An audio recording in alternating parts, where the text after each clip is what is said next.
What the European Parliament is engaged in here today with this debate and subsequent vote is nothing less than a massive exercise in deceit. A pack of lies are being told, and they are being told because you do not want the peoples of Europe to have the referendums that you promised them. It is the imposition of the will of the political class upon the citizens. We all know the truth. The Lisbon Treaty is the same as the EU Constitution. Exactly the same number of new competences. Exactly the same number of surrenders of veto. It is virtually identical in every regard. And it is constitutional because it gives this European Union a full legal personality, but worse still, it gives it the ability to amend itself in the future without having to refer to more intergovernmental conferences. It gives the EU the ability to legislate over literally every single aspect of our lives. I'm told, though, I shouldn't worry because the flag and the anthem have been dropped. Well, pull the other one. There's a great big flag at the front there. It's nonsense. It's all part of the lie. The truth is that you are too chicken to have a referendum. You don't want to hear the voice of the people, and now you resort to totalitarian means to get this treaty through. We heard Danny Cohn-Bendit say that those that oppose this treaty are mentally ill. We heard Mr Schulz say that those of us that objected to the sheer dishonesty of this project were behaving like Nazis back in the 1930s. Well, I think the ordinary, decent citizens of Europe will work out for themselves who the extremists are.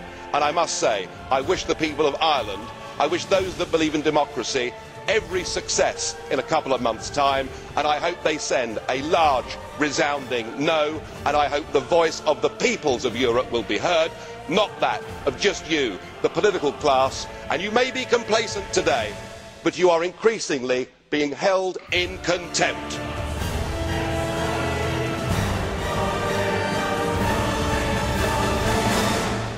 Sarkozy's mini-treaty will now be around 3,000 pages instead of the 560 pages in the rejected constitution.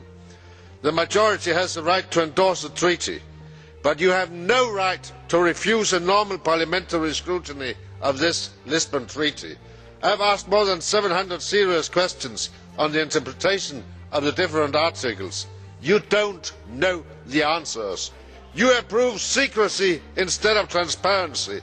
You approve a reduction of parliamentary democracy instead of insisting on this Parliament's right to represent our voters, scrutinise on behalf of our voters, question the executive on behalf of the 500,000 citizens we represent. Thank you, Mr. President. Well, it's evening. It's been a very long day. We've been protesting in this Parliament, as you know, for months against the Lisbon Treaty, the Constitution, being pushed through without the referendums that previously people were promised. Well, it all came to a head today, because today was the day we actually debated the treaty and voted on the treaty. And it'll be no surprise to you that a very massive majority of this European Parliament voted to approve the treaty.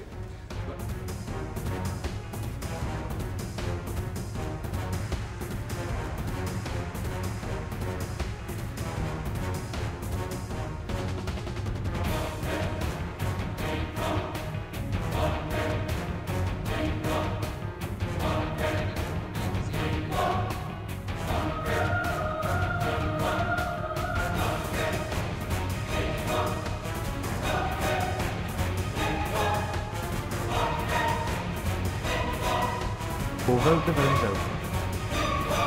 Has everyone voted? The vote is closed. 499 against, that's rejected. We of course protested against this, and the theme for the day was that they were too chicken to hold a referendum. So in the chamber, the UKIP MEPs all wore these t-shirts saying too chicken for a referendum, and outside we had some staff who were also protesting.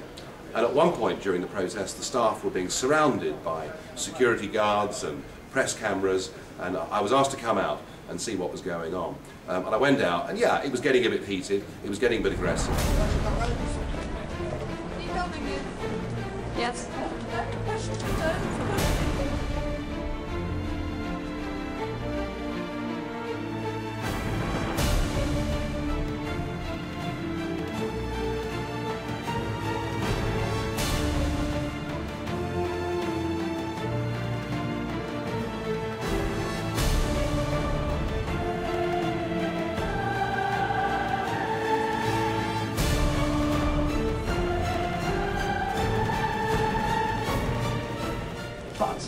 if I was to, say, be demonstrating in favour of the Constitution, I'd be in the bloody chamber and applauded. But why are the rules applied differently to us?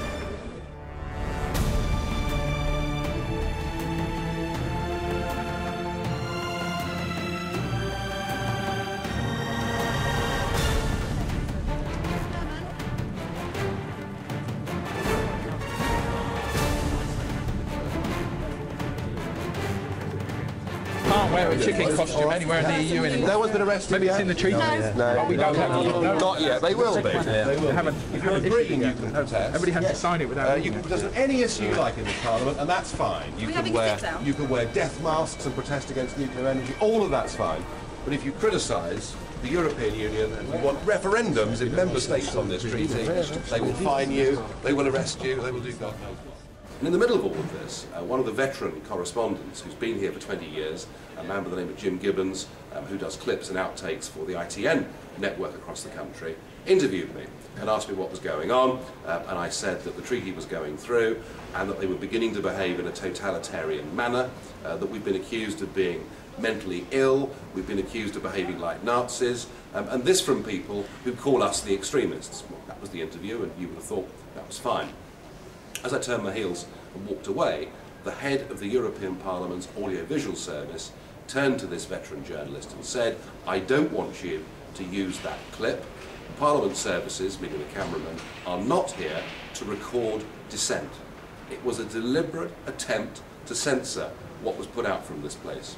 Now, fortunately, a correspondent, a senior correspondent from the BBC was close at hand, and she said, well, if that's how they're going to behave, if they're going to regulate our input, the BBC will withdraw from the European Parliament.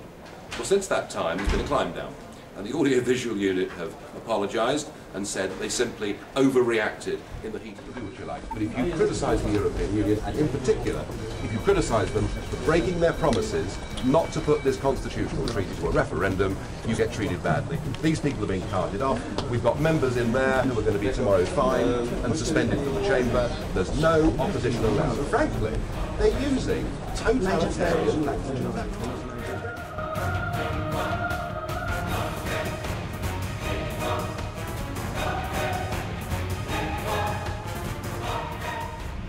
I noticed that many of them were absent from the debates for long periods because they were outside the chamber dressed as chickens. I think that is very symbolic. They are chicken because they chickened out of the debate here because they are afraid of the verdict of this democratic debate.